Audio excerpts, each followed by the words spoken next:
ప్రభు అయిన యేసుక్రీస్తు నామములో ఈ రాత్రి సమయంలో బైబిల్ తరగతికి వచ్చినటువంటి ప్రతి సహోదరునికి హృదయపూర్వకమైనటువంటి వందనాలు తెలియజేస్తున్నాను. ఆన్లైన్లో కార్యక్రమాలు వీక్షిస్తున్నటువంటి ప్రతి సహోదరికి వారి కుటుంబ సభ్యులు కూడా చింతపల్లిలో ఉన్నటువంటి క్రీస్తు తరపుగా హృదయపూర్వకమైనటువంటి వందనాలు తెలియజేస్తున్నాను. మొదటిగా 2025 సంవత్సరం నూతన సంవత్సర శుభాకాంక్షలు అందరికీ తెలియజేస్తున్నాను. అందరూ బాగున్నారు కదా? క్యాలెండర్ మారిపోయింది. పాత క్యాలెండర్ తీసేస్తాం, కొత్త క్యాలెండర్ వచ్చేసింది. సంవత్సరాలు మారిపోతున్నాయి. మన బ్రతుకులు మారుతున్నాయా? అదే ఆలోచన.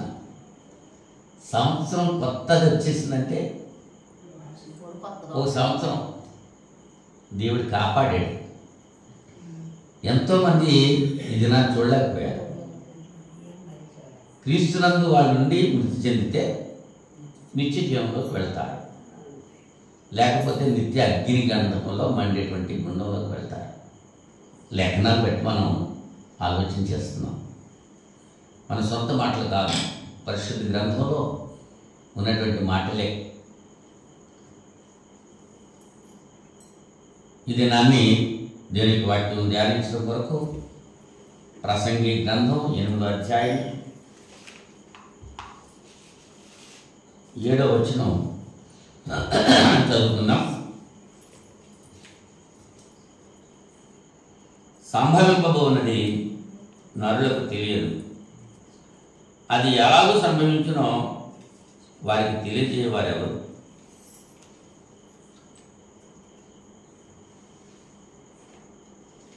సంభవింపబోనది నరులకు తెలియదు.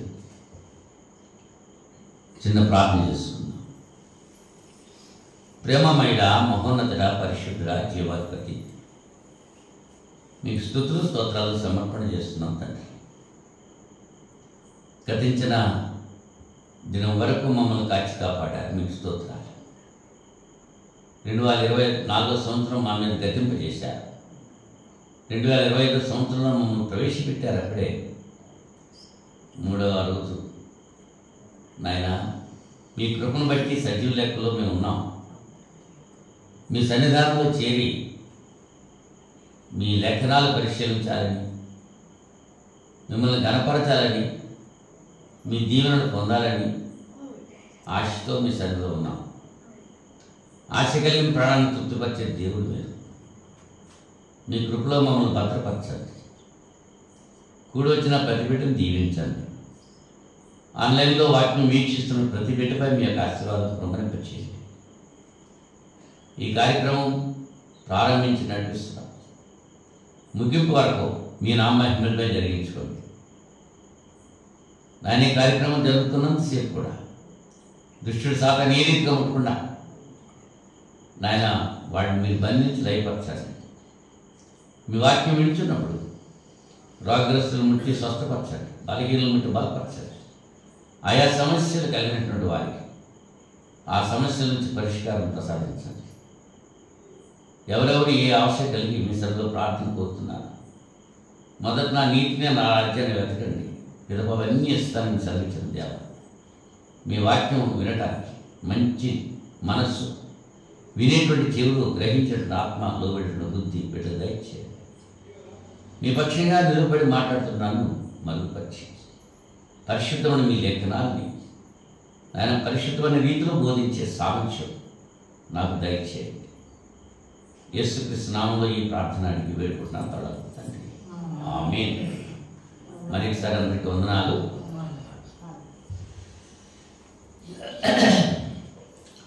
జరిగిపోయింది మానవుడికి తెలుస్తుంది, జరగబోయేది ఎవరికి తెలుస్తుంది? ఎవరికి తెలుసమ్మా? తెలియదు. ఎప్పుడు పుడతామో మనకు తెలుసా? ఎప్పుడు చనిపోతామో మనకు తెలుసా? ఇక ముందు ఏం జరుగుతుందో మనకు తెలుసా? ప్రసంగి అదే చెప్తున్నాడు. ఏమని? సంభవింపబోనది నరులకు తెలియదు. మరి ఎవరికి తెలుసు? దేవుడికే తెలుస్తుంది. అది ఎలాగూ సంభవించినో వారికి తెలియజేయవారు ఎవరు? దేవుడే తెలియజేయాలి. గత వారం మనం దేని గురించి చెప్పుకున్నాం?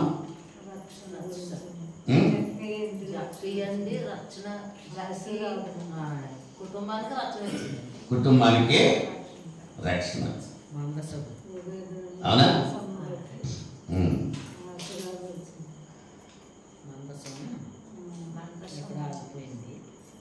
అవునా?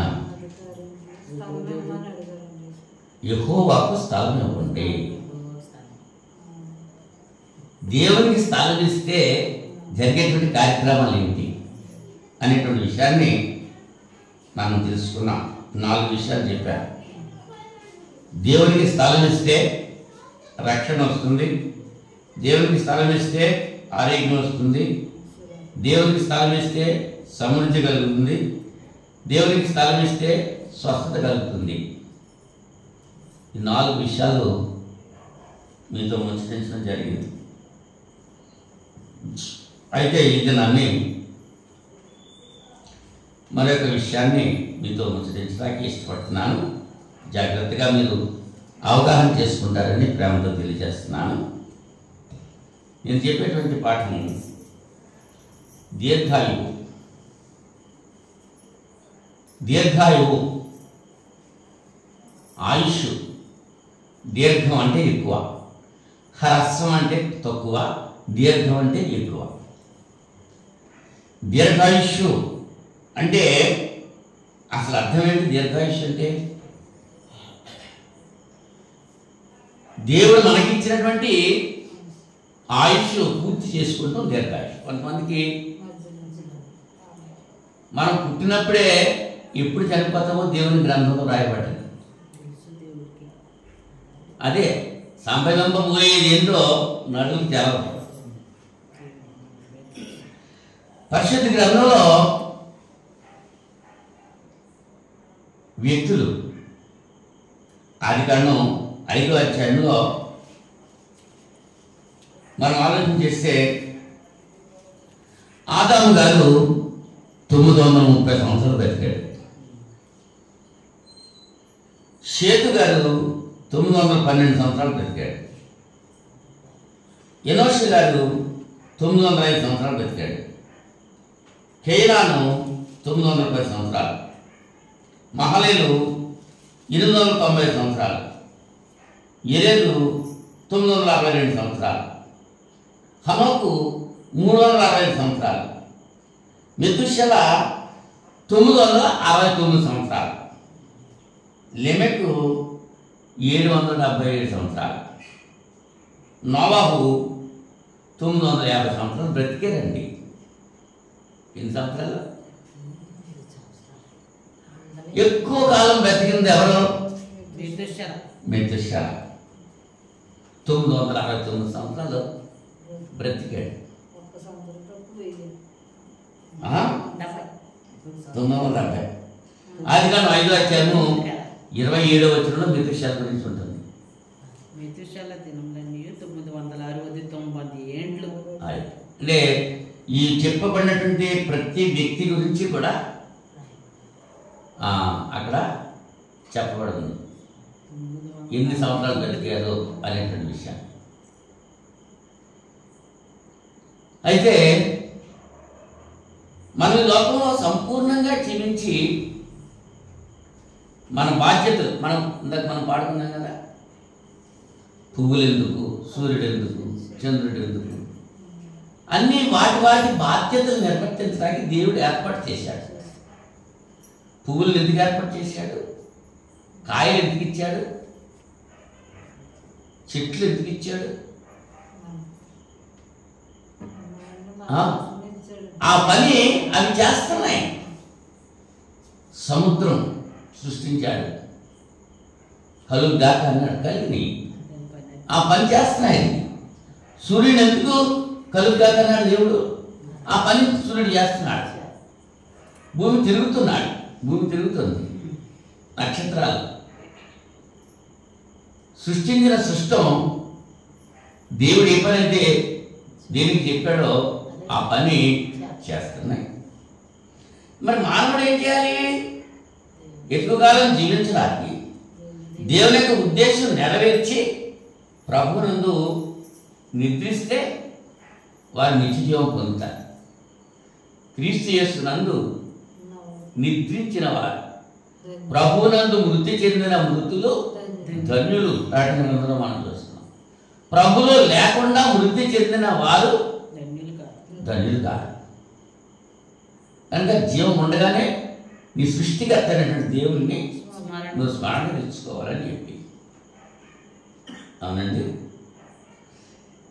అయితే ఈ దినాల్లో ఎక్కువ మంది ఎక్కువ కాలం జీవించాలని అనేక మార్గాలు, అనేక ఉపాయాలు, ఆహారపు అలవాట్లు, మందులు వేసుకోవడంలో, వ్యాయామం చేయడంలో, యోగాలు చేయడంలో, మందులు రకరకాల మందులు ఉన్నాయి. ఆయుర్వేదం ఉంది, అలోపతిక్ ఉంది, హోమియోపతిక్ ఉంది, న్యాచురోపతి ఉంది. అవునా? ఈ మందులన్నీ ఎందుకంట ఎక్కువ కాలం బ్రతకాలి. మనిషి అనుకుంటున్నాడు దాస ఎక్కువ కాలం బ్రతకాలని అనుకుంటున్నాడు. చచ్చిపోవాలని ఎవరని అనుకుంటాడా? చిన్న అనుకుంటుంది ఎప్పుడు వెళ్ళిపోతే బాగుండు అని. ఒక కత్తెట్టుకు వెళ్ళి పీకి మీద ఎట్టండి, ఏం చెప్తే ఇప్పుడు చిట్టమ్మ కోమలకు వెళ్ళిపోయింది. ఉదయం కళ్ళు తెరిచింది. కోదండ చెప్పాడు, నాకు ఫోన్ చేసి చెప్పాడు, నేను పనికి వెళ్తున్నానండి, పనికి వెళ్తున్నానమ్మా ఎదురురా అన్నాడంట. కళ్ళు తెరిచి భయ్య అని చెప్తున్నాను. చేయలేసింది, కాలు చేయబడిపోయింది, చేయలేసింది, కాలు చేసింది. సాయంకాలం వచ్చి ఒకసారి ప్రార్థన చేయండి సార్ అని చెప్పి నాకు ఫోన్ చేశాడు. నేను దగ్గర వెళ్ళా. బంగారి నన్ను క్లీన్ చేస్తుంది, తుడుస్తుంది. అప్పుడు వెళ్ళి చూస్తుంది. ఐదు వచ్చారు, వందనాలు చెప్పమన్నాడు. కోదాన్ని చెయ్యిలా పైకెత్తింది అని వెళ్ళాలి అని ఉందా? ఇంకా బ్రతకాలని ఉందా? పైకి ఎందుకు వచ్చిన జీవితం ఇది, చనిపోతే మంచిది అనిపిస్తారు కొన్ని కష్టాలు నష్టాలు వచ్చినప్పుడు. కానీ నిజంగా చనిపోవాలని ఎవరికి ఉండదు. మరి ఈ చనిపోతారు, ఆత్మహత్యలు చేసుకుంటారు, మందు తాగేస్తారు, ఇవన్నీ ఎందుకు వచ్చినాయి? దేవుడు ఇచ్చిన ఆయుష్ పూర్తిగా పొందకుండా అర్థంతరంగా చనిపోవటం, వాళ్ళు నిత్య జీవం పొందరు. దేవునికి ఉద్దేశం ఏంటంటే ఆయన ఇచ్చిన ఆయుష్ పూర్తి అవ్వాలి. అప్పుడే అబ్రాము నిద్రించి తన పితరుల దగ్గరికి వెళ్ళాడు. సహజ మరణం పొందాడు. మరణం గురించి నేను చెప్పినప్పుడు మరి మరణంలో సహజ మరణము అనేటువంటి విషయాన్ని గుర్తిస్తున్నాం. ఏం మరణమా? సహజ మరణం. తర్వాత శ్రమల వల్ల వచ్చేటువంటి మరణం. ఆదికాండం 25వ అధ్యాయం 7-8 వచనాలు మనం చూస్తే అబ్రాహాము 175 సంవత్సరాలు బ్రతికి తన పితరులతో చేర్చబడ్డాడని రాయబడ్డాడు. అక్కడ చూడండి ఏముంది, 7-8 వచనాలు. ఆదికాండం 25వ అధ్యాయం. అబ్రాహాము బ్రతికిన సంవత్సరంలో 175 నిండు వృద్ధాప్యమునకు వచ్చినప్పుడు మంచి ముసలితనమున ప్రాణం విడిచి మృతి పొంది తన పితరుల యొద్దకు నిండు వృద్ధాప్యం అంటే అతడు ఎన్ని సంవత్సరాలు జీవించాలని దేవుడు ఉద్దేశించాడో, దేవుడు గ్రంథంలో వ్రాయబడ్డదో అన్ని సంవత్సరాలు బ్రతికాడు. ఉన్నోళ్ళు అనుకుంటున్నారు ప్రతి ఒక్కరు కూడా ఎక్కువ కాలం బ్రతకాలి అని చెప్పి దీవించమంటారు. దీర్ఘాయుష్మాన్ భవ అంటారు. అక్షంతలకి వెళ్ళి పుట్టినరోజు అంటారు. పుట్టినరోజు అంటే దీవించండి అంటే ఈ అక్షంతలు ఎత్తి మీద వేసి ఏమంటారు? దీర్ఘాయుష్మాన్ భవ అంటారు. ఎక్కువ కాలం నువ్వు జీవించుగాక అదే కోరుకుంటాడు. ప్రతి మానవుడు కూడా అదే కోరుకుంటాడు, ఎక్కువ కాలం జీవించాలి. కానీ జీవింపజేసేది ఎవరట? దేవుడే. ఆయుష్ ఇచ్చేది ఎవరు? ప్రాణం ఇచ్చేది ఎవరు? 139 కీర్తన 16వ వచనంలో 139 కీర్తన 16వ వచనం. మరొకరు యోబు గ్రంథం 14వ అధ్యాయము 5వ వచనం. ఇద్దరు వెంటనే చదివారు. నేను పిండమునై ఉండగా నీ కన్నులు నన్ను చూచెను. నియమింపబడిన దినములలో ఒక్కటైనను కాక మునుపు నా దినములన్నీ నీ గ్రంథములో లిఖితములాయను. రాయబడ్డాయి, గ్రంథంలో రాసేసాడే. జీవ గ్రంథంలో రాయబడ్డాయి. మనం ఎప్పుడైతే పుట్టామో ఎంతకాలం మనం ఇక్కడ జీవిస్తామన్నది అక్కడ రాయబడ్డాయి. యోగ గ్రంథంలో 14వ అధ్యాయం 5వ వచనం. నరుల ఆయుష్కాలము పరిమితి కలది. వారి నెలల సంఖ్య నీకు తెలిసే ఉన్నది. వారి నెలల సంఖ్య నీకు తెలిసే ఉన్నది. నెలలంటే సంవత్సరాలు కాదు. వారి నెలల సంఖ్య తెలిసే ఉన్నది. నీకు తెలిసే. పెంచుతాలని వయసు పరిమాణమును నీవు వారికి నియమించి ఉన్నావు. ఎవరు నియమించారు? వయసు పరిమాణం దేవుడే నియమించాడని యోగు గారు తన గ్రంథంలో తెలియజేస్తున్నారు. అవునా? అయితే మానవుడు దీర్ఘాయువు కలిగి జీవించాలంటే అది ఎవరి చేతిలో ఉంది? దేవుని చేతిలోనే ఉంది. నా చేతిలో ఉంది అంటున్నాడు దేవుడు. దీర్ఘాయుష్ అంటే ఏంటి అర్థం చెప్పాను? దేవుడు నియమించిన కాలము పూర్తి చేయటాన్ని దీర్ఘాయుష్ అంటారు. కొంతమంది ఇప్పుడు యేసు ప్రభు 32.5 సంవత్సరాలే. యోహాను గారు ఆయనకున్న యేసు ప్రభు కంటే 6 మాసాలు పెద్ద. ముందు యోహాను పెట్టాడు 6 మాసాలు.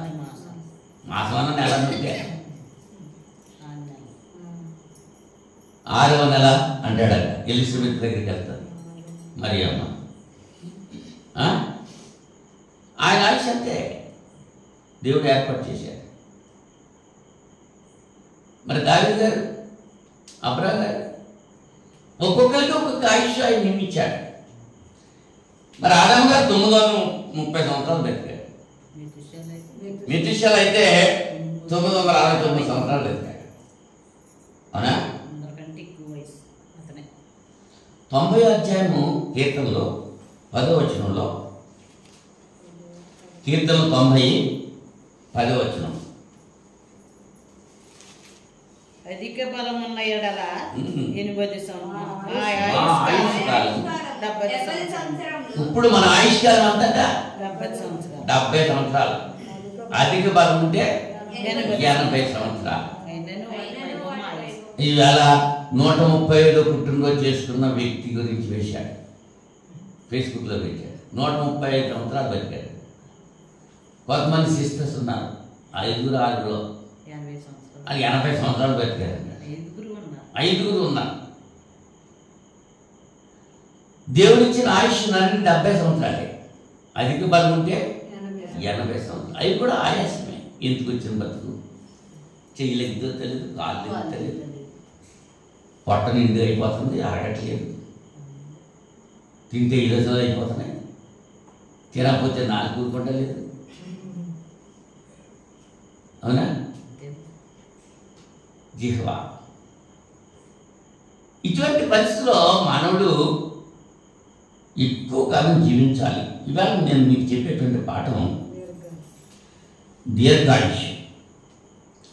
మానవుడు ఎక్కువ కాలం జీవించాలని కోరుకుంటూ ఉంటాడు. కోరుకుంటాడా? కోరుకుంటాడు. కానీ దీర్ఘాయువు ఇచ్చేది ఎవరో? సామెతల గ్రంథం 9వ అధ్యాయం 11వ వచనంలో, సామెతలు 9వ అధ్యాయం 11వ వచనంలో 11 నా వలన నీకు దీర్ఘాయువు కలుగును, నీవు జీవించే సంవత్సరంలో అధికమగును. ఎవరో? జ్ఞానం వల్ల. జ్ఞానం దేవుడే. దేవుని వల్ల నువ్వు జీవించే సంవత్సరాలు. హిజ్కియా రాజు చనిపోవటానికి సిద్ధంగా ఉన్నాడు. హిజ్కియానా మరణకరమైనటువంటి పాపం వచ్చేసింది. నువ్వు ఇంక చనిపోతావు, నీ ఇల్లు చక్కబెట్టుకో అని చెప్పి దేవుడు చెప్తే, ఎవరు చెప్పారు? దేవుడి ద్వారా, ప్రవక్త ద్వారా దేవుడు చెప్పాడు. ఆ హిజ్కియా ఏం చేశాడు? గోడ వైపు తిప్పుకుని పశ్చాత్తాపడి దేవుని కొరకు అతను చేసినటువంటి కార్యాలు జ్ఞాపకం చేసుకోమన్నాడు, ప్రాధాన్యపడ్డాడు. దేవుడు ఏం చేశాడు? మళ్ళా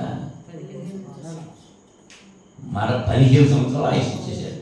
మళ్ళీ ఆ ప్రవక్త ఇంకా వీరుకోమని దాటుకుందే మళ్ళీ ఆ ప్రవక్త వెనక్కి వెళ్ళి హిజ్కియాతో చెప్పాడు, హిజ్కియా నీ ప్రార్థన నేను విన్నాను, నీకు ఇంకా 15 సంవత్సరాలు ఆయుష్ ఇచ్చాను. అంటే ఆయుష్ ఇచ్చేది ఎవరు? దేవుడే. దీర్ఘాయుష్ ఇచ్చేది దేవుడే.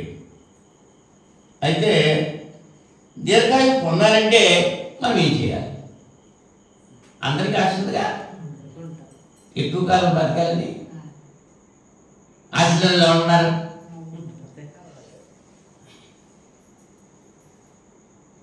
ఏం చేయాలి? ఈ రాత్రి సమయంలో మనం ఆలోచించేద్దాం. దీర్ఘాయువు పొందాలంటే ఏం చేయాలి? సామెతలు 3వ అధ్యాయం మొదటి 2 వచనాలు. సామెతలు 3వ అధ్యాయము. నా కుమారుడా నా ఉపదేశమును మరవకము, నా ఆజ్ఞలను హృదయపూర్వకమును, అవి దీర్ఘాయువును సుఖజీవముతో గడిచే సంవత్సరములను శాంతిని నీకు కలుగు. దేవుని యొక్క ఆజ్ఞలు మనం హృదయపూర్వకంగా కైకుంటే అవి దీర్ఘాయువు ఇస్తాయి, సుఖజీవంతో గడిచే సంవత్సరాలు ఇస్తాయి, శాంతిని ఇస్తాయి. దీర్ఘాయువు ఉంది, శాంతి లేదు, దానివల్ల ప్రయోజనం ఉందా? శాంతి కూడా ఇవ్వాలంటే ఎవరు ఇవ్వాలి? దేవుడు ఇవ్వాలి. దీర్ఘాయువు కలిగి మనసు నెమ్మది లేకుండా జీవించే దానివల్ల ప్రయోజనం ఉందా? అంచేత కాకిలా కలకాలం జీవించడం కంటే హంసలాగా 6 మాసాలు జీవిస్తే సరిపోతారని ఒక సామెత పెద్దలు చెప్తారు. కాకి ఎంతకాలం జీవిస్తే మాత్రం దాని గురించి ఏమైనా చెప్తారా? దాన్ని మంచిగా అంటారా? మరి హంస గురించి ఏం చెప్తారు? అది కొద్ది కాలమే జీవిస్తుంది, తక్కువ కాలం. కాకి జీవితం కంటే హంస జీవితం తక్కువ. హంస గురించి మంచిగా చెప్తారు, హంసలాగా బ్రతికే తక్కువ కాలమైన అలాగే టీవీగా బ్రతకాలి అని అంటారు. అలా బ్రతకాలనంటే, ఆ దీర్ఘాయుష్ పొందాలంటే ఏం చేయాలి? దేవుని యొక్క ఆజ్ఞలు హృదయపూర్వకంగా కైకోవాలి. నెంబర్ 1, దేవుని యొక్క ఆయన ఉపదేశాలు మరవకూడదు. తర్వాత 4వ అధ్యాయం 10వ వచనం, సామెతల గ్రంథం. సామెతలు 4వ అధ్యాయం 10వ వచనంలో, నా కుమారుడా నీవు ఆలకించి నా మాటలు అంగీకరించిన ఎడల నీవు దీర్ఘాయుష్మంతుడవుతావు. నువ్వేం చేయాలి? వింటావు. బాగానే ఉన్నారు, కూర్చుని వింటున్నారు. దాసు కూడా వింటున్నాడు. నిద్రట వింటున్నాడా? ఏం చేయాలి? వాటిని అంగీకరించాలి.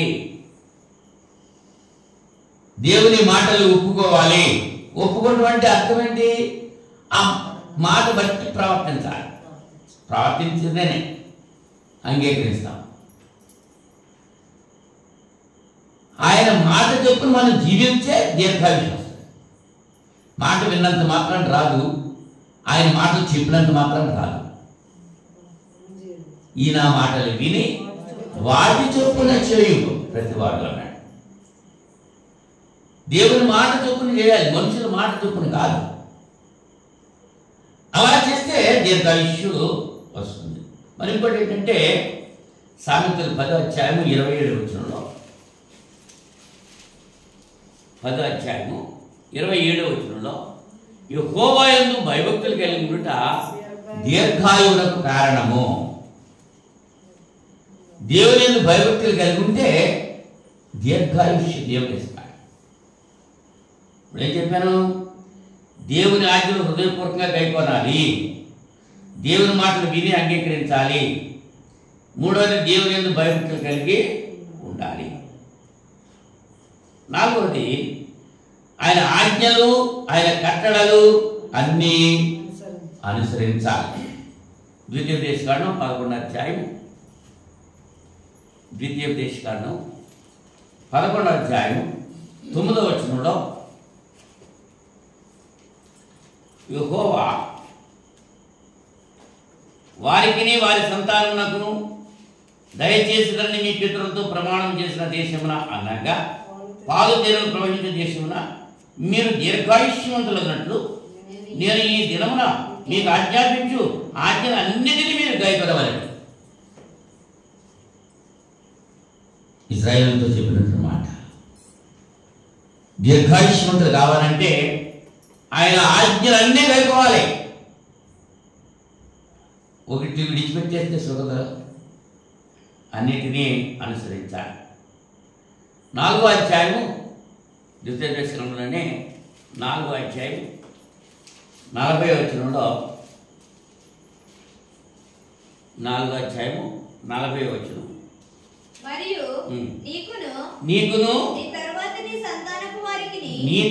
నీ సంతానపు వారికి క్షేమము కలుగుటకై నీ దేవుడైన యెహోవా సర్వకాలము నీకిచ్చుచున్న దేశములో నీవు దీర్ఘాయుష్యవంతుడైనట్లు నేడు నేను నీకు ఆజ్ఞాపించు ఆయన కట్టడలను ఆజ్ఞలను నీవు ఎన్ని విషయాలు చెప్పాను? 4 చెప్పాను ఇప్పటికీ. ఒకటి, దేవుని ఆజ్ఞలు హృదయపూర్వకంగా గైకోవాలి. రెండోది, దేవుని మాటలు విని అంగీకరించాలి. మూడోది, దేవుని యందు భయభక్తులు కలిగి జీవించాలి. నాలుగోది, దేవుని యొక్క ఆజ్ఞలు కట్టడలు గైకొనాలి. గైకొనడం అంటే ఆచరించాలి, వాటిని బట్టి జీవించాలి.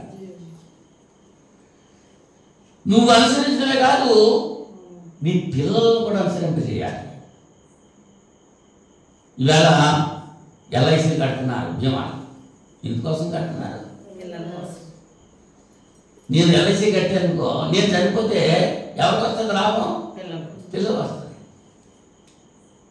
అందుకోసమే వాళ్ళ కొరకు మనం ఏర్పాటు చేస్తున్నాం, వాళ్ళ కొరకు గృహాలు కడుతున్నాం, పొలాలు పంటున్నాం, ఉద్యోగాలు వేయిస్తున్నాం, ఇవన్నీ చేయిస్తున్నాం. కానీ మరి దేవునిలో వాళ్ళు ఆశీర్వదించబడాలంటే ఏం చేయాలో చెబుతున్నామా? ద్వితీయోపదేశకాండం 32వ అధ్యాయము 46-47 వచనాలు చదివితే, ద్వితీయోపదేశకాండం 32వ అధ్యాయం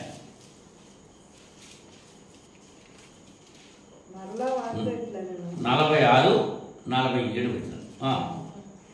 మీతో సాక్ష్యముగా నేడు నేను పలికిన మాటలన్నిటినీ మీ మనస్సులో పెట్టుకొని మీ సంతతి వారు ఈ ధర్మశాస్త్ర వాక్యములన్నిటినీ అనుసరించి నడుచుకొనవలనని వారికి ఆజ్ఞాపించాను.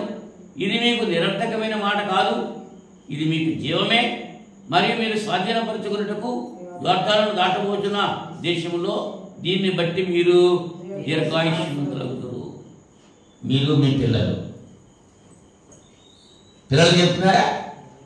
పిల్లలేమో టీవీ చూడండిరా, క్రికెట్ ఆడండిరా, మేము ప్రార్థనకి వెళ్తామని వచ్చేస్తున్నారంటే. నీవు ఎక్కడున్నావో నీ పిల్లాడు, నేను పిల్ల అక్కడ ఉండాలి. రూట్ అడుగుతున్నా నయంతో, నువ్వు ఎక్కడుంటావో నేను అక్కడ ఉంటాను, నువ్వు అక్కడ చనిపోతావో నేను అక్కడ చనిపోతాను. నీ దేశమే నా దేశం, నీ దేవుడే నా దేవుడు. అతను వెంబడించింది కనుక ఆమె ఏమైంది? యేసు ప్రభు జనన వంశావళిలో ఒక తల్లి రూత్, బోయజు రూత్ నందు సల్మాను కన్ను అని. కనుక ఆయనను మనం అనుసరించడం మాత్రమే కాదు, మన పిల్లల చేత అనుసరింపజేయాలి. దీర్ఘాయుష్యం కావాలంటే సండే స్కూల్కి రారు పిల్లలు, యూత్ క్లాస్కి రారు పిల్లలు, ఆదివారం ఆరాధనకి రారు పిల్లలు. ఏంటమ్మా తల్లి అంటే ప్రతిరోజు ఆ స్కూల్కి పంపడానికి తెల్లవారు ఎప్పుడో లేచి అన్నం వండేసి క్యారేజీలు పెట్టేసి వాళ్ళని ఎగ్గొట్టేసి వాళ్ళు తయారు చేసి బస్సు వచ్చేస్తుంది ఎక్కించేద్దాం. ఆ ఆతృత ఆదివారం ఎందుకు ఉండదు సండే స్కూల్కి పంపడానికి? ఏమండి 6 రోజులు కష్టపడిపోతున్నాం కదా, ఈ ఒక్క రోజున మాకు విశ్రాంతి ఉంటుందా అనేటువంటి తల్లులు ఎంతమంది ఉన్నారు? ఆరాధన వస్తారా తల్లులు?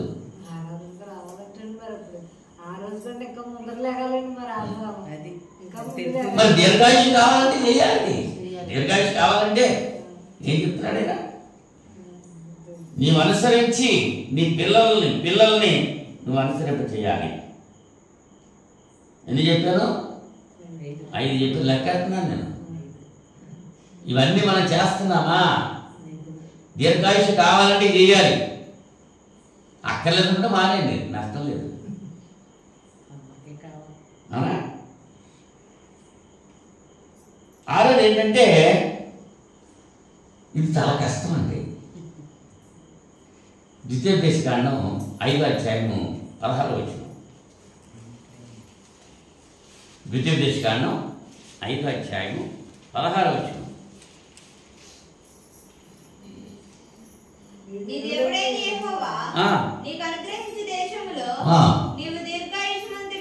నీవు దీర్ఘాయుష్మంతుడవై నీకు క్షేమము కలుగునట్లు నీ దేవుడైన యెహోవా నీకు ఆజ్ఞాపించినలాగున నీ తల్లిని అమ్మా ఆ 2 చేస్తే దీర్ఘాయుష్ అవుతుంది. నీ తండ్రి దేవుడు చెప్తున్నాడు, నీ తండ్రిని నీ తల్లిని నువ్వు సన్మానిస్తే నీకు దీర్ఘాయుష్ వస్తుంది. నీ దీర్ఘాయువు కావాలంటే అంటే నీవు నియమింపబడిన సంవత్సరాలు నువ్వు బ్రతకాలనంటే నీ తల్లిని తండ్రిని సన్మానించాలి. ఇవాళ పూర్తి వయసు వచ్చి చనిపోయే యవ్వనస్తులు ఎవరు కనపడలేదు. మరణాలు రేటు చూస్తుంటే యవ్వనస్తుల యొక్క మరణాలు రేటు ఎక్కువ ఉంది. పెద్దవాళ్ళు 60, 70, 80 సంవత్సరాలు వచ్చి చనిపోయినట్టు చాలా తక్కువ మంది అంట. 80 సంవత్సరం ప్రవేశించే వాళ్ళు 100కి 5 ఉన్నారంట. 80 సంవత్సరాలు వచ్చేవాడు 100కి 5 మంది ఉన్నారంట. మిగిలినంత ఏమైపోతున్నారు? నియమింపబడిన వయస్సు రాకముందే చనిపోతున్నారు. వాళ్ళు దీర్ఘాయుష్యం పొందలేకపోతున్నారు. కారణం వాళ్ళ తల్లిదండ్రులను సన్మానించట్లేదు. నీ తల్లిని తండ్రిని సన్మానిస్తే నువ్వు దీర్ఘాయుష్యం పొందుతావు. ఎఫెసీ పత్రిక 6వ అధ్యాయం మొదటి 2 వచనాలు. ఎఫెసీ పత్రిక 6వ అధ్యాయం మొదటి 2 వచనాలు. పిల్లలారా ప్రభువునందు నీ తల్లిదండ్రులకు విధేయులైనడి, ఇది ధర్మమే, నీకు మేలు కలిగినట్లు నీ తండ్రిని నీ తల్లిని సన్మానింపుము. అప్పుడు నీవు భూమి మీద దీర్ఘాయుష్మంతుడవు. తల్లిని తండ్రిని సన్మానించేవాళ్ళు దీర్ఘాయుష్ పొందుతారు. తన కూతురు చాలా ఇబ్బంది పడుతున్నాడు, కష్టపడుతున్నాడు. వాళ్ళ నాన్నకేమో కాలు సెప్టిక్ అయిపోయింది, వాళ్ళ అమ్మ ఏమో కొమ్మలు అయిపోయింది. వాళ్ళిద్దరి గురించి చాలా తగ్గలు పడుతున్నాడు. అవునా? ఎవరైతే తల్లిదండ్రులను సన్మానిస్తారో వాళ్ళు దీర్ఘాయుష్ పొందుతారు. లేఖన చెప్తుంది, నేను చెప్పడం కాదు. అవునా? తర్వాత దీర్ఘాయుష్ను కలిగి ఉండాలంటే జ్ఞానాన్ని సంపాదించుకోవాలి. 3వ అధ్యాయం సామెతలు 13 నుంచి 18 వచనాలు. సామెతల గ్రంథం 3వ అధ్యాయం 13 నుంచి 18 వచనాలు. జ్ఞానము సంపాదించిన వాడు ధన్యుడు, వివేచన కలిగిన నరుడు ధన్యుడు. ఇవాళ డబ్బులు సంపాదించడం ధన్యత అనుకుంటున్నారు. మేడ మీద మేడ కట్టేయడం ధన్యత అనుకుంటున్నారు. పొలం మీద పొలం కొనేయడం ధన్యత అనుకుంటున్నారు. బంగారం మీద బంగారం కొనేయడం అంత ధన్యత అనుకుంటున్నారు. అవి ఏం చేయలేవు. ఏది ధన్యత? జ్ఞానం సంపాదించుట ధన్యత. వివేకము కలిగి ఉండటం ఆడి ధన్యుడు. ఇంచేత వెండి సంపాదించడం కంటే జ్ఞానం సంపాదించడం మేలు. అపరంజి సంపాదించడం కంటే జ్ఞానలాభం ఉందట మేలు. 18వ వచనంలో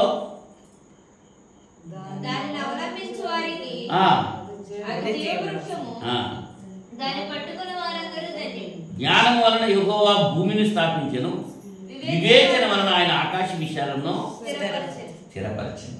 కనుక అప్పుడు చాలా చెప్పేసానే. ఆఖరిది ఒకటి ఉంది ఇక్కడ సామెతల్లోనే 28వ అధ్యాయం 16వ వచనంలో. 28వ అధ్యాయం 16వ వచనం. వివేకము లేని వాడవై జనులను అధికంగా బాధపెట్టు అధికారి దుర్లాభమును ద్వేషించేవాడు దీర్ఘాయుష్యవంతుడు. దుర్లాభమును ద్వేషించువాడు. దుర్లాభం అంటే అర్థం ఏంటి?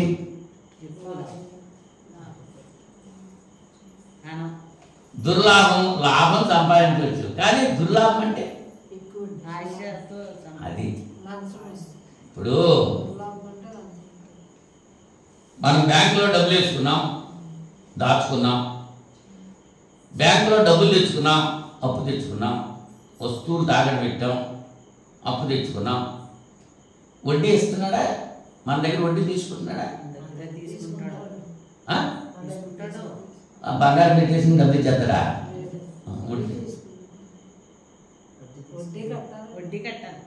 మనం దాచుకున్నా మనం కట్టాలా? వాడిస్తాడా?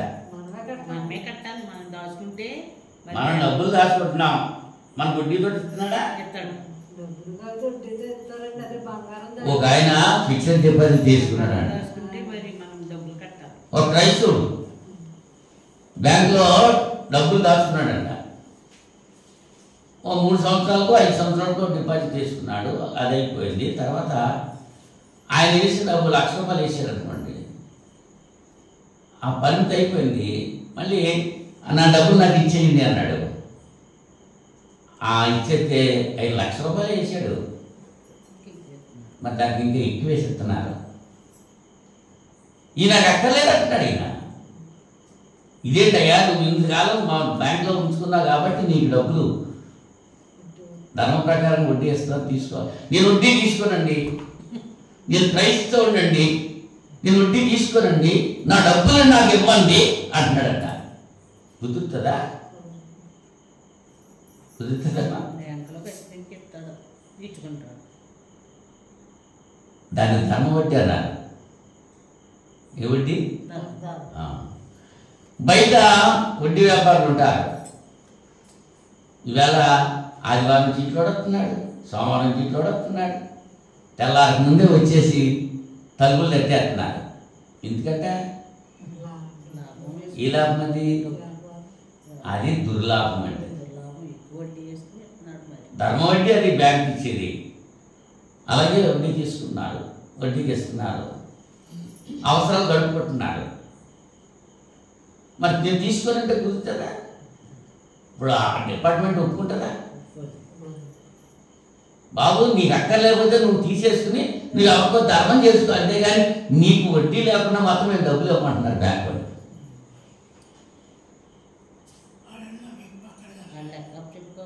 కదా దుర్లాభం అంటే ఏంటి? ఇప్పుడు ఈవేళ ధర్మ వడ్డీ అంటే ₹2 ధర్మ వడ్డీ,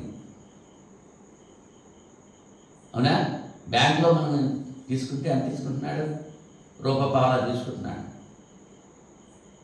బయట వాళ్ళు ధర్మ వడ్డీ తీసుకుంటున్నారు, ₹2 తీసుకుంటున్నారు. దానికంటే ఎక్కువ ₹5, ₹10, పావలాలు దుర్లాభం. చక్కగా అదే చేశాడు. నేను అధికంగా అన్యాయంగా ఎవరి దగ్గర అయితే తీసుకున్నానో వాళ్ళకి 4 రెట్లు. ఎప్పుడు యేసు ప్రభు అతని ఇంట్లో ప్రవేశించినాడు. మరి మన ఇంట్లో యేసు ప్రభు మరి వస్తారంటున్నాడు. చేర్చుకుంటే మనం ఎలా ఉండాలి? 10 కీర్తనలో చెప్తాడు, అతని ద్రవ్యము వడ్డీకి ఇయ్యడు అని. ఆ దినాల్లో చెప్పాడు, అది ధర్మశాస్త్ర కాలం అని. నేను క్రైస్తవ యుగం ఇది. మరి అవసరాలు తీర్చుకోవాలి కదా, అవసరాలు తీర్చుకోవాలి, అవసరాలు తీరాలి. ఎక్కడి నుంచి వస్తాయి? ఊరికే ఇచ్చేస్తారు ఎవరన్నా అని చెప్పి దాన్ని ధర్మ వడ్డీ అన్నారు. ధర్మంగా తీసుకునేటువంటిది. అది కాకుండా ఎక్కువ తీసుకునేదాన్ని దుర్లాభము అన్నారు. ఒక ₹100 ఎట్టి సరుకు కొనుక్కున్నాం, అవునా? దాంట్లో మరి నువ్వు ఎంత అమ్ముతావు దాన్ని? ₹100 కొన్నాను, ₹100 అమ్మేస్తే నువ్వు వ్యాపారం ఏంటి? ఇప్పుడు 50,000 60,000 గేదెలు కొనుక్కుంటున్నారో పాలు ఇస్తున్నారు. తీసిన పాలు తీసినట్టు ఇచ్చేస్తున్నారు.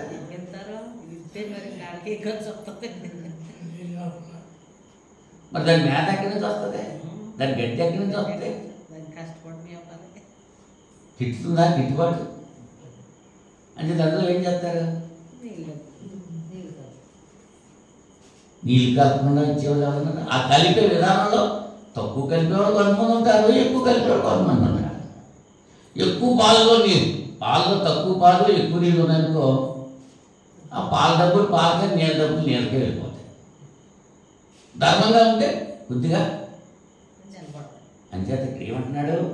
దుర్లాభము దుర్లాభం చేత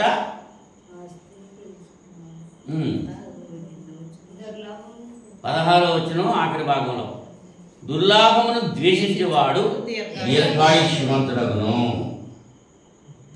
ద్వితీయోపదేశకాండం 25వ అధ్యాయము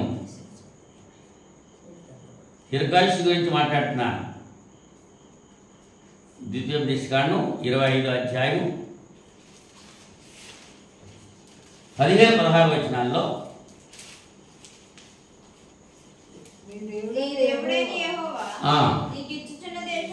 నీకిచ్చుచున్న దేశంలో నీవు దీర్ఘాయుష్మంతుడగినట్లు తక్కువని కాని న్యాయమైన కూనికరాళ్ళు నీవు ఉంచుకొనవలెను. తక్కువది కాని న్యాయమైన తూము నీకు ఉండవలెను. అలాగూ చేయని ప్రతివాడును, అనగా అన్యాయం చేయి ప్రతివాడును నీ దేవుడైన యెహోవాకు హేయుడు. వ్యాపారం చేసేటప్పుడు కూడా న్యాయంగా చేయాలి. తూనిక రాళ్ళు కరెక్ట్గా ఉండాలి. తూనిక రాళ్ళు రకరకాలు ఉంటాయి. అంచేత ప్రభుత్వం వారు సంవత్సరానికి ఒకసారి ఆ తూనిక రాళ్లను సీలేస్తూ ఉంటారు. అది ఖచ్చితంగా ఆ వెయిట్ వస్తున్నా 500 గ్రాములు రాయిందనుకో సరిగ్గా 500 ఉందా లేదా, అది ఉండే కొద్ది సంవత్సరం అయినప్పటికీ ఏమవుతుందో అరిగిపోతే తగ్గిపోద్ది, బరువు తగ్గిపోద్ది. ఏ సంవత్సరం కాదు సంవత్సరం సీలు వేసుకుంటూ ఉండాలి. కొంతమంది దగ్గర ఇదివరకు కొంచాలు ఉండేవి, పెద్ద కొంచెం ఒకటి చిన్న కొంచెం ఒకటి ఉండేది. కొంచాలన్నీ సమానంగా ఉండేవి అమ్మా. దానమ్మ చెప్పాలి, చిన్నమ్మ చెప్పాలి నాకు. అంజమ్మ కొంచాలన్నీ సమానంగా ఉండేయా? ఉండవు.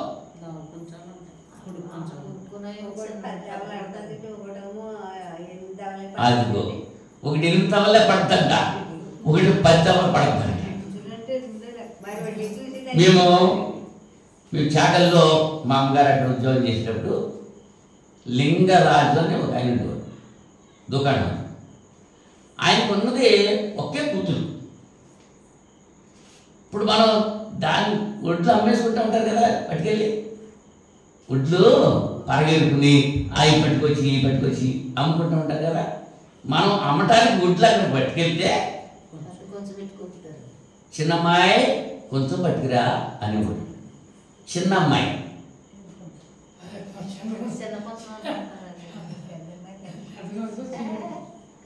అర్థమైందా?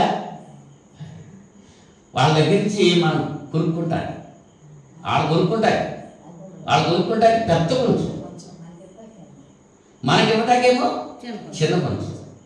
పెద్దమ్మాయి కొంచెం పట్టుకురండి, పట్టుకొచ్చి బంగారం పట్టుకొచ్చిన వీటిని పెద్ద కొంచెంలో కూర్చుని ఆపేసుకోండి. అంజమ్మ వచ్చి బియ్యం ఇవ్వండి, 2 కొంచెం బియ్యం అని అడిగింది అనుకో, చిన్నమ్మాయి కొంచెం పట్టురా అనేవాడు. అప్పుడు ఏ కొంచెం వచ్చేది? చిన్న కొంచెం.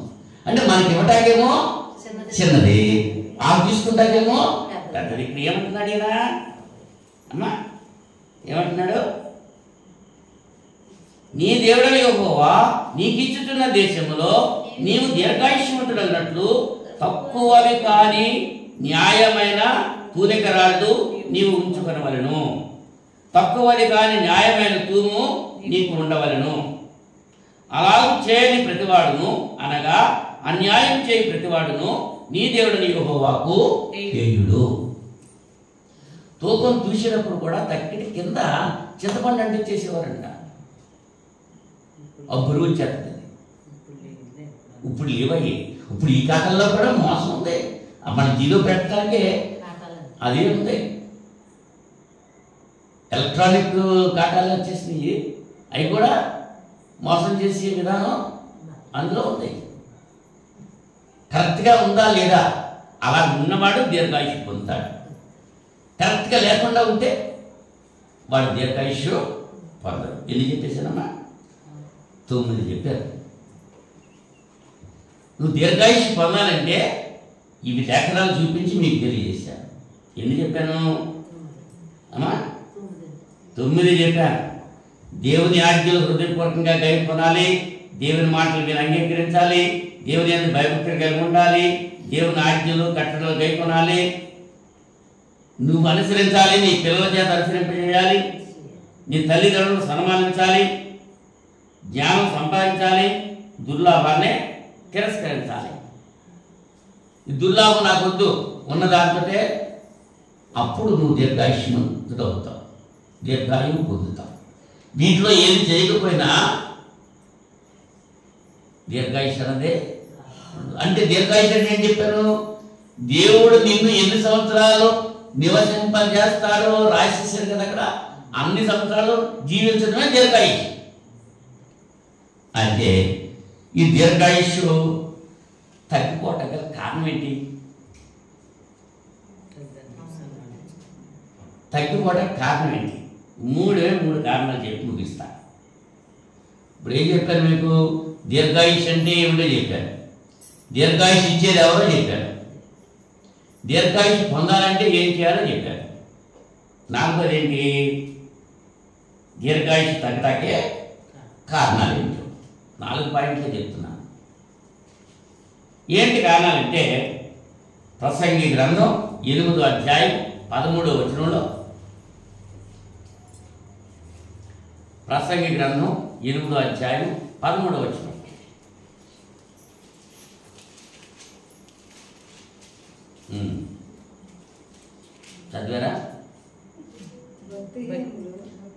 భక్తిహీనులు దేవుని సన్నిధిని భయపడరు కనుక వారికి క్షేమము కలగదు అనియు వారు నీడ వంటి దీర్ఘాయుషులు పొందకపోదరనియు నేను ఎరుగుతున్నాను. అంటే ఎవరు దీర్ఘాయుషు పొందరో భక్తిహీనులు. కారణం ఏంటి? దేవుడు అంటే భయం లేదు. దేవుడు అంటే భయము లేదు. భక్తిహీనులు వారికి దీర్ఘాయుష్యు ఉండదు. ఒకటి. రెండోది ఏంటి? 7వ అధ్యాయం 17వ వచనం ప్రసంగే, అధికముగా దుర్మార్గపు పనులు చేయకము, బుద్ధిహీనముగా తిరగవద్దు, నీ కాలమునకు ముందుగా నీ వేళ చనిపోదువు. నువ్వు చనిపోవాల్సిన కాలం వాటి చెప్పాడు దేవుడు నీకు. ఆ నిర్ణయించబడిన కాలం రాకుండా నువ్వు ఎందుకు చనిపోతున్నావు? నువ్వు భక్తిహీనంగా అధికంగా నువ్వేం చేస్తున్నావు? బుద్ధిహీనంగా ఉంటున్నావు. అధికంగా దుర్మార్గ పనులు చేస్తున్నావు, బుద్ధిహీనుడిగా తిరుగుతున్నావు. అందుచేత నీకు దీర్ఘాయుష్యు ఉండదు. ఆఖరి పాయింట్ ఏంటంటే సామెతల గ్రంథం 29వ అధ్యాయం.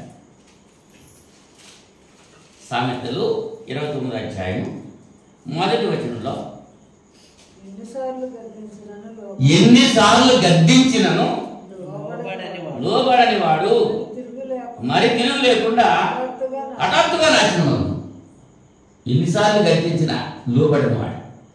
అమ్మ ప్రార్థనకు ముందే రండి. ఎన్నిసార్లు చెప్తున్నాను? అయ్యా ఆదివారం ఆరాధన మానకండి. ఎన్నిసార్లు చెప్తున్నాను? గద్దింపేనది చెప్తున్నానా? ఎన్నిసార్లు చెప్తున్నాను? లేఖనం ఏం చెప్తుంది? ఎన్నిసార్లు గద్దించినను లోబడని వాడు మరి తిరుగు లేకుండా హఠాత్తుగా నాశనం అవుతాడు. కాబట్టి ఈ రాత్రి సమయంలో దీర్ఘాయుషు కావాలి అని నువ్వు అనుకుంటే గద్దింపుకు లోబడాలి. ఎందుకు గద్దిస్తున్నారు పెద్దలు? నీకు బుద్ధి రావాలని గద్దిస్తున్నారు. గద్దించినప్పుడు ఆ గద్దెంపుకు లోబడితే నువ్వు దీర్ఘాయుష్మంతుడు అవుతావు.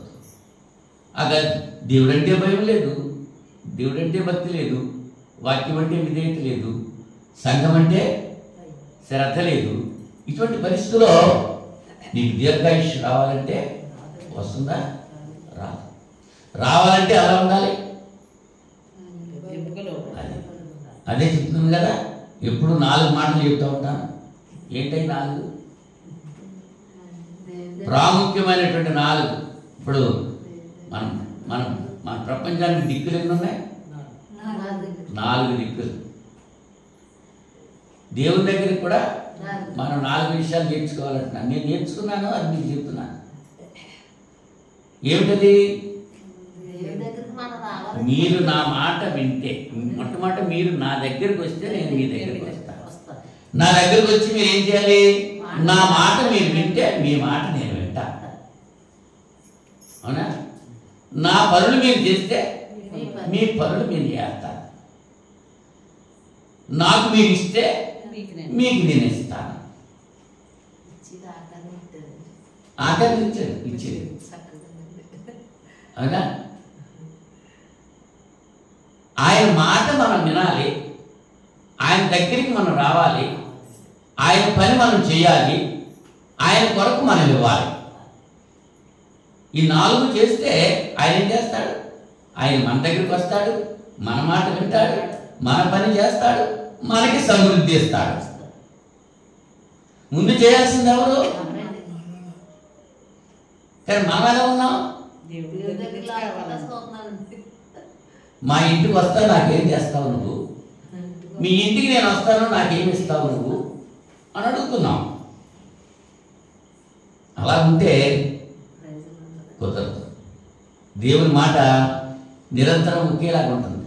ఒకప్పుడు ఒకలాగా ఉండి మరొకప్పుడు మాట్లాగా ఉండదు. మారనే దేవుడు. ఆయన వాక్యం మారదు, ఆయన ఆలోచన మారదు, ఆయన మాట మారదు. అంచేత మారని దేవుడవు నీవేనయ్యా అని పాట పాడుతూ ఉంటాం. మనమే మారిపోతున్నాం. ఈ 2024 సంవత్సరంలో మన ఇష్టాసారంగా జీవించాం. కానీ 25వ సంవత్సరంలోనైనా మార్పు చెంది దేవుని యొక్క ఉద్దేశం మేరకు దేవుడు మెచ్చుకునే రీతిగా మనం జీవిస్తూ ఆయన ఇచ్చేటువంటి ఆయుష్ను, దీర్ఘాయుష్ను మనం పొందాలని ప్రేమతో నన్ను నేను హెచ్చరిక చేసుకుంటూ మిమ్మల్ని హెచ్చరిస్తున్నాను. ప్రార్థన చేసుకుందాం. ప్రేమ స్వరూపుడా, పరిశుద్ధుడా, మహోన్నతుడా, మీకు స్తోత్రాలు తండ్రి. ఈ రాత్రి సమయంలో వెతబడిన వాక్యం వీటిలో హృదయాల్లో భద్రపరచుకోవడానికి సహాయం చేయండి. మేము దీర్ఘాయుష్యం పొందాలి అంటే ఏం చేయాలి, ఎలా ప్రవర్తించాలి అనేటువంటి విషయాలు బిడ్డలతో ముచ్చటించడానికి మీరు ఇచ్చిన అవకాశం బట్టి కృతజ్ఞత. దీర్ఘాయుష్ను, ప్రాణమును ఇచ్చేది మీరే. ఆ సత్యాన్ని బిడ్డలు గ్రహించి మీకు లోబడి జీవిస్తూ మీ యొక్క దీవెనలు పొందే భాగ్యం బిడ్డలకు ప్రసాదించమని ప్రార్థన చేస్తున్నాను. నాయన ఈ రాత్రి సమయంలో ప్రత్యేకంగా నాయన బిడ్డల కొరకు ప్రార్థన చేసుకుంటున్నాను. సహోదరి గాది చిత్తమ్మ కొరకు ప్రార్థన చేస్తున్నాను. బిడ్డ నా ప్రభా కోమాల నుంచి కొంచెం జప్తి వచ్చింది. మీ కృపను బట్టి ఇంకా సంపూర్ణ ఆరోగ్యం బిడ్డ దయచేసి నాయన విశ్వాస సహితమైన ప్రార్థన రోజున స్వస్థపరచునని లేఖనం సెలవిస్తుంది. నమ్ముట నీ వల్ల అయితే నమ్మువానికి సమస్తం సాధ్యమని మీ కుమారుని చూసి చెప్పారు. ఆ బిడ్డల యొక్క విశ్వాసము, మేము చేస్తున్నటువంటి ప్రార్థన మీరు ఆలకించి మీ కృప చొప్పున ఆ బిడ్డకు సంపూర్ణమైన ఆరోగ్యం ఇచ్చి మీ నామానికి మహిమ తెచ్చుకుంటారని ప్రార్థన చేస్తున్నాను. అలాగే మరొక సహోదరి చింతపల్లి జ్యోత్స్న కొరకు ప్రార్థన చేస్తున్నాను. బిడ్డకు నా ప్రభు మరి కిడ్నీస్ ఆపరేషన్ జరిగింది, మీ కృపను బట్టి స్వస్థత పొందింది. అలాగే ముక్కులో నుంచి రక్తం కారుతోంది, వైద్యం చేయించుకున్నారు, ప్రార్థించాము, తగ్గింది. మరలా ఇటీవల 2-3 దినాల నుంచి మరలా రక్తస్రావం జరుగుతుందని ప్రార్థన కోరుతున్నారు బిడ్డలు. భీమవరం హాస్పిటల్లో వాళ్ళు ట్రీట్మెంట్ పొందుతున్నారు.